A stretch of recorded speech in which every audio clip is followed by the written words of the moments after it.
Presentamos El Reino de Dios con el Dr. Belsasar Núñez.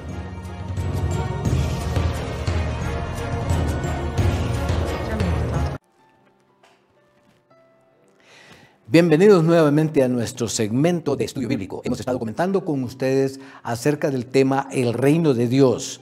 En nuestras presentaciones anteriores hablamos acerca de las parábolas del reino. También hemos hablado acerca de cómo la iglesia primitiva asimiló y trató de entender todas las enseñanzas de Jesús acerca del reino de Dios.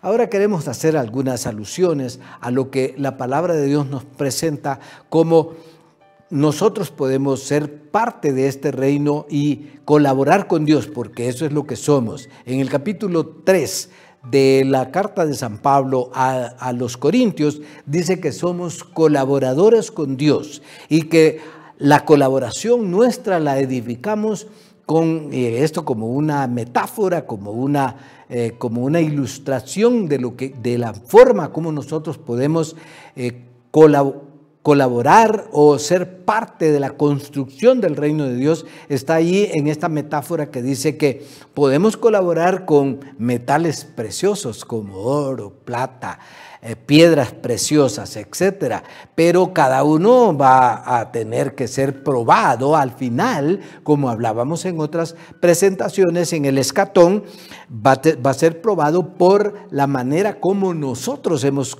colaborado, sido parte de este reino de los cielos que nos ha presentado Jesucristo.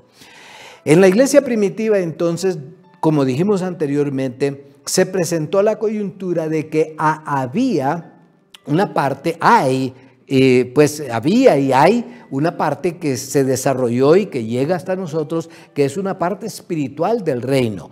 Por eso algunas personas interpretan que eso del milenio, que eso de 1000 años, pues puede ser que no sea literal, sino que el reino de Dios es un reino espiritual. Eso pues tiene sus dificultades de interpretación teológica.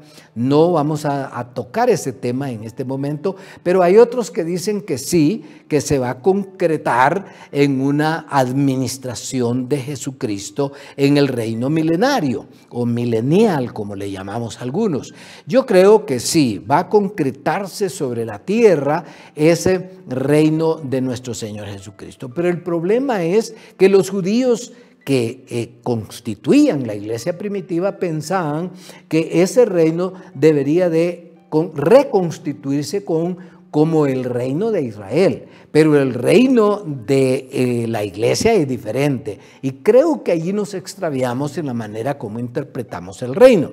Entonces, ¿qué nos toca a nosotros? Pues tratar de interpretarlo en medio de las dos paralelos, de un reino que es puramente espiritual o de un reinado milenial, como lo enseña la escatología clásica de la actualidad en la iglesia evangélica. Por cierto, no todas las iglesias evangélicas, algunas disienten en la interpretación acerca del reino terrenal de Jesucristo. De todas maneras, lo que queremos enfatizar es que la iglesia primitiva interpretó de la mejor manera que pudo cómo es que ella podía hacer acto de presencia del reino en aquellos momentos, ayudando a los desprotegidos, borrando las diferencias sociales y económicas, apoyando a aquellos que necesitaban más, como la presencia del reino, como Jesús lo hizo, haciendo milagros,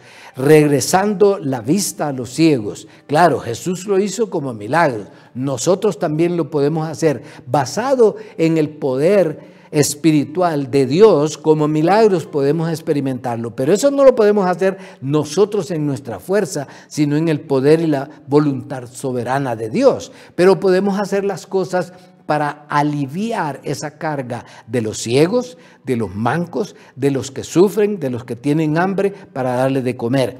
Entonces, ¿cuál es nuestro papel en el reino de Dios? En primer lugar, encarnar el espíritu del reino. ¿Cuál es este espíritu del reino? El espíritu del reino es primero espiritual, ¿verdad? que hay que llenarse con el Espíritu Santo para poder ser testimonio a las naciones.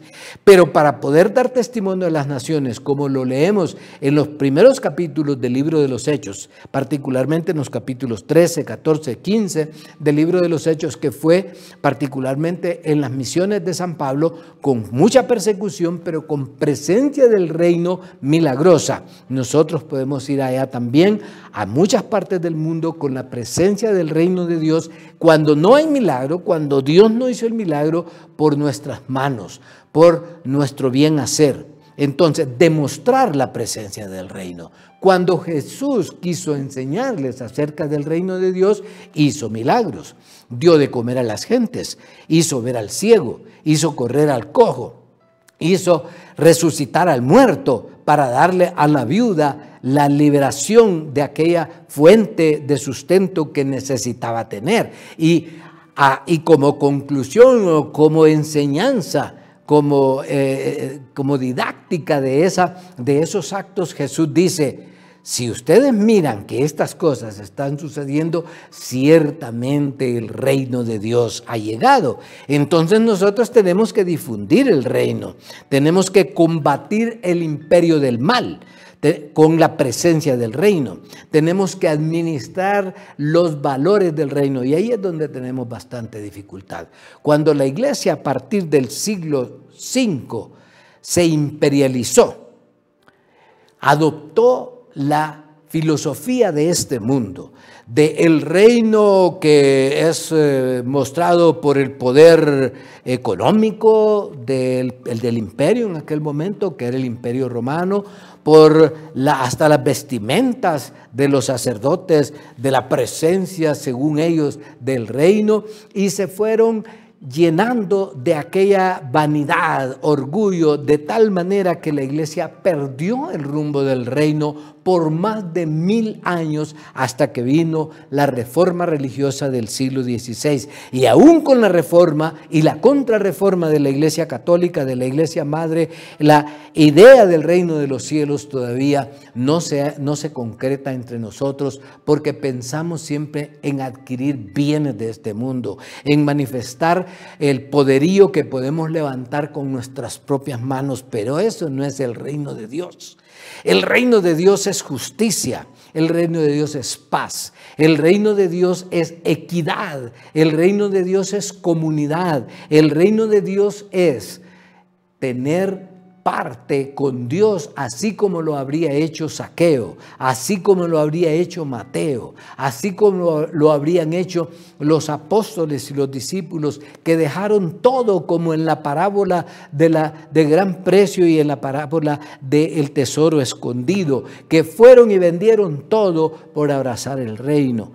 Desgraciadamente hoy tenemos la tendencia fuerte de medir los resultados de la iglesia, de lo que supuestamente es el reino de Dios, con los parámetros de este mundo, por el éxito, por la vistosidad, por la cantidad de riqueza que tenemos, por la cantidad de oportunidades que podemos levantar, pero no como aquella semillita que entra, que hace el bien, que guerrea contra el mal, que siendo súbdito del reino, administra los valores del reino, haciendo que en el pobre, en el necesitado, crezca esta semillita hasta llegar a ser un árbol grande. Nuestra parte en el reino, entonces, al cerrar esta idea de las parábolas, de los dichos, de las enseñanzas de Jesús sobre el reino, es que nosotros nos apropiemos de sus promesas para que podamos reinar con Jesucristo en el reino terrenal.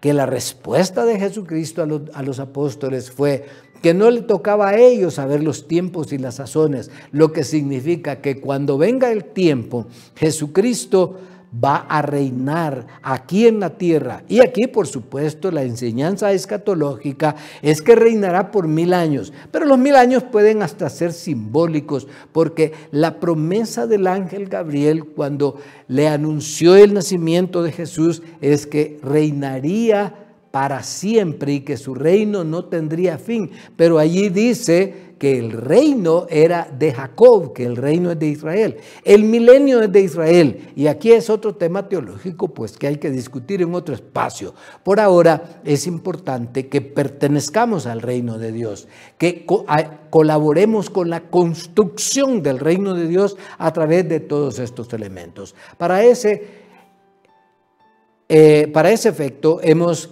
elaborado este manual de estudio que es sobre el reino de los cielos, basado en el Sermón del Monte, el discurso maestro de Jesucristo, que se lo ofrecemos a usted si usted llama al teléfono de este canal, que es el 9802-6186. Repito, 9802-6186. Puede llamar a este canal para obtenerlo gratis a las primeras 3 llamadas.